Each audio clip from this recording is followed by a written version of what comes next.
আসসালামু আলাইকুম।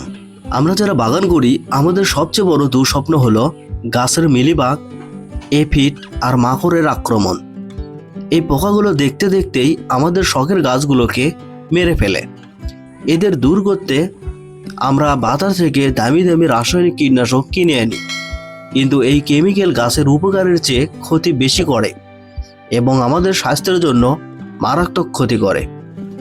আজ আমরা তৈরি করব বাজারের চেয়েও শক্তিশালী এবং 100% নিরাপদ অর্গানিক নিম কীটনাশক, যা মাত্র এক স্প্রেতেই গাছের সব পোকা সাফ করে দেবে। চলুন শুরু করা যাক। কীটনাশকটি পারফেক্টলি কাজ করার জন্য উপাদানের সঠিক অনুপাত জানা সবচেয়ে জরুরি। আমাদের লাগবে 1 কেজি একদম তাজা সবুজ নিম পাতা। নিমে রয়েছে আজাদাইরেকটিন, যা পোকার প্রজনন ক্ষমতা চিরতরে নষ্ট করে দেয়। এরপরে লাগবে বেশ তরল হিসাবে 5 কেজি সাধারণ পানি। এর সাথে আমরা যোগ করব 50 গ্রাম কাঁচা হলুদ।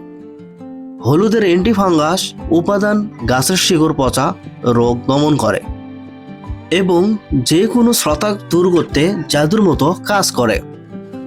আর সবশেষে লাগবে 10 গ্রাম খাঁটি কর্পুল। কর্পুলের তীব্র গন্ধ উড়ন্ত পোকা, পিঁপড়া এবং মাছিকে গাছের ধারে কাছেও ঘেঁচতে দেয় না।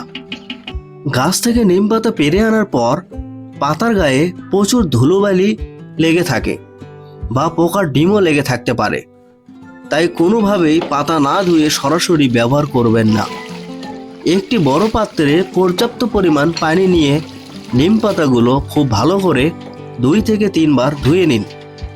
ধুয়ে নেওয়ার পর ডালগুলো থেকে পাতাগুলো হাত দিয়ে টেনে আলাদা করে নিন।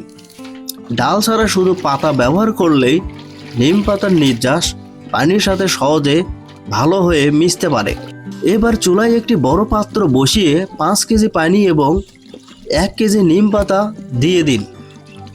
এবার 50 গ্রাম কাঁচা হলুদ হালকা থেতো বা ক্রাশ করে পানিতে ছেড়ে দিন, যাতে এর ভেতরের রস সহজেই বের হতে পারে। এরপর 10 গ্রাম কর্পুল হাত দিয়ে গুঁড়ো করে পানির ওপর ছড়িয়ে দিন।